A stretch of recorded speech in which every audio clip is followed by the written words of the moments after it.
Hi everyone, Dr. Shook here. I hope you're doing well today. In this video, I want to talk to you about a very important topic, and that is why exercising more and eating less does not work and what to do about it. This is such a huge misconception, and I hope that you've heard that this is not the only way, that exercising more and eating less is not the only way to maintain or reach an ideal body weight. Matter of fact, this is one of the worst things that I see most of the people that I work with try and do, is they try to cut their calories and then they try to exercise more. And what ends up happening is that they cut their calories and they restrict them so much and for such a prolonged period of time that the body actually lowers the metabolic rate. They would be much better off using, several other techniques like intermittent fasting and cyclical types of calorie restriction than these prolonged diets where they stay on very low caloric intake. So that's a huge problem. But then exercising more, for a lot of people, actually can make them gain weight because it creates a very, a stress response that contributes to weight gain. And so I'll explain that to you in just a second. So this idea of calories in, if you eat less than you burn calories out, then you lose weight, is not true. That is not true. Now that is part of the equation. It's part of the equation. It's not completely untrue, but there are many, many reasons that this does not work for people. And that's what we're going to talk about, okay? So this does not take into consideration the hormonal impact of the type of calories that you're consuming, okay? So for example, 1,000 calories of fat, like coconut oil, for example, or olive oil, has a completely different impact on your hormones than 1,000 calories of table sugar or 1,000 calories from soda, right? Those are completely different hormonal impacts. And they have, a significant impact on your metabolism, because what would sugar do? Well, sugar will spike your blood sugar and it will raise your insulin, which is a growth hormone, which will cause you to store fat. It will also promote inflammation. Now, if you ate 1,000 calories of olive oil, you're not going to raise your insulin. If it rises at all, it's going to be very, very subtle. It's not going to have the same hormonal impact on your physiology. So the types of foods that we consume are critical. So this is something that this equation does not take into consideration. Now, it also doesn't take into consideration, as I suggested earlier, this potential stress response to exercise. So a lot of the people that I work with, they're so metabolically unhealthy that when they try to exercise and push themselves, they actually spike their stress hormone cortisol. And cortisol goes up so significantly that they actually have, we'll just say this, it's a bad stress response. It's not eustress. Eustress is a good stress. This is a bad stress. It's too much for them. So those people, what we have to do is focus on getting them metabolically healthy enough so that they can exercise. And that can be a month. That can even be 2 months. And guess what? It's okay, because they lose weight because we're doing the right things. We're impacting their hormones correctly, and we're addressing the factors that are likely holding them back anyway. So exercise before you're ready can create a spike in cortisol. Now, your stress hormone cortisol will do a lot of negative things. Cortisol is actually diabetogenic. High cortisol levels over a prolonged period of time promote and encourage diabetes. Now, the reason that it does this is because when cortisol is high, your body will stimulate the release of blood sugar that is stored in your liver and in your skeletal muscles. Okay, so it raises blood sugar. Cortisol raises blood sugar. It also, when you make cortisol, you deplete some of the hormones that are needed for your body to produce estrogen and testosterone. And so you don't have some of your other growth hormones, these hormones that are essential to normal energy metabolism, available because you're using them to make stress hormones. Okay, so it's really important. In an ideal situation, we want normal cortisol. Okay, normal cortisol. Other things that are not considered, which are very complex and numerous, are pre-existing metabolic problems, okay? Pre-existing metabolic problems. Now, what am I talking about here? I'm talking about hypothyroidism. I'm talking about autoimmune thyroid conditions. I'm talking about inflammatory processes.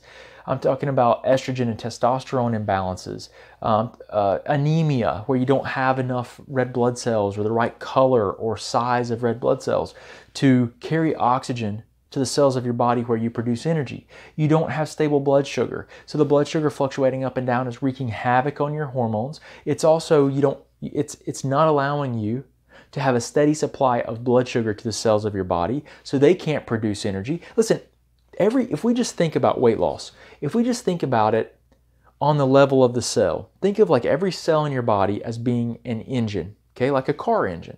Every cell needs fuel, so it needs like a car needs gas, right? Well, our cells, they need glucose or blood sugar, okay? So that's their fuel. Now, every car engine also needs oxygen, right? Because the way cars work is they mix gas and oxygen, and then there's a spark that ignites it and allows it to, turn the engine and drive your car, right? So your cells work very similarly in that you need steady glucose, which is your blood sugar, which is similar to the gas. You also need a steady supply of oxygen, right? So if you can't get oxygen to the cells, then you cannot produce energy, okay, similar to your car. So how does oxygen get to your cells? Well, anemia is a condition where your red blood cells can't carry oxygen. See, the red blood cells carry oxygen throughout the bloodstream to every cell in the body.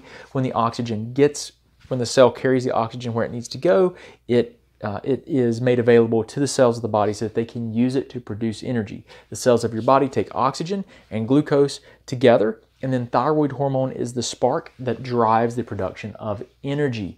If you cannot produce energy, if your blood sugar's not good, if your oxygen delivery's not good, if your thyroid hormone physiology is not good, you will not produce energy and you will not lose weight.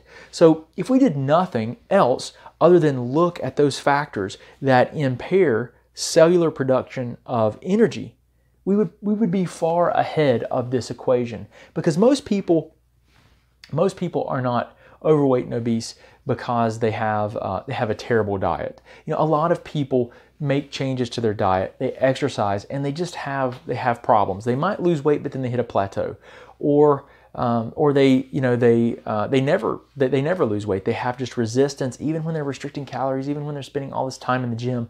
And the main thing to consider here, and the most likely scenario, is that there's a metabolic problem that's at play.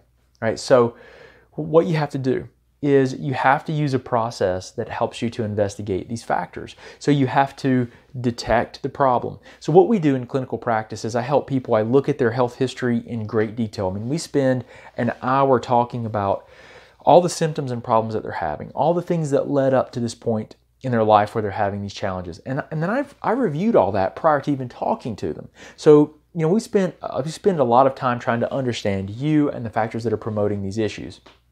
Then, based on that information, we come up with a strategy. Typically, we want to start with a testing-based strategy to cast a wide net and figure out as many things biochemically about you as possible so that we can formulate a very specific plan, based on these issues that are occurring that are impairing your ability to lose weight and have optimal health. So, we have to first detect the problem. Then once we get the information from the test, we then formulate a strategy to remove and repair the issues that we find. So we take a 3-step process: detect, based on the test results, remove and replenish, and then after we've removed and replenished the problems that are holding you back, which you can find, inflammatory drivers from everything from bacterial infections that you're completely unaware of, to viral infections, fungal infections like candida and yeast overgrowth, to parasitic issues, to autoimmune conditions. We detect, remove, and replenish, and then we repair. We repair the damage that's done and optimize. And if you take that approach, that's where you optimize the person's chemistry and their ability to produce energy. You don't just focus on cutting their calories and making them move more. That might be part of the equation that needs to be incorporated, but only at the right time. So I hope this makes sense and helps you guys. If you have any questions, if you need guided assistance with this, we help people with this all the time around the world, across the United States. We help them to investigate the factors that we can identify via their health history. We look very in depth take a very in-depth health history, and we look very closely at the factors that got them to the point where they are today. And then we formulate testing strategies. If you want help with that, we can help you no matter where you are in the country or around the world. All you have to do is go to Dr. Brad Shook, just drbradshook.com. When you get there, click on the application for care page, and you can learn all about working with me as a distance consulting client no matter where you are in the world. And we will help you. We'll do our very best to help you figure out these factors that are promoting your inability to lose weight or reach an ideal optimal weight. But I do appreciate you. I hope you guys have a wonderful, wonderful day. Look forward to talking to you again soon. Thanks.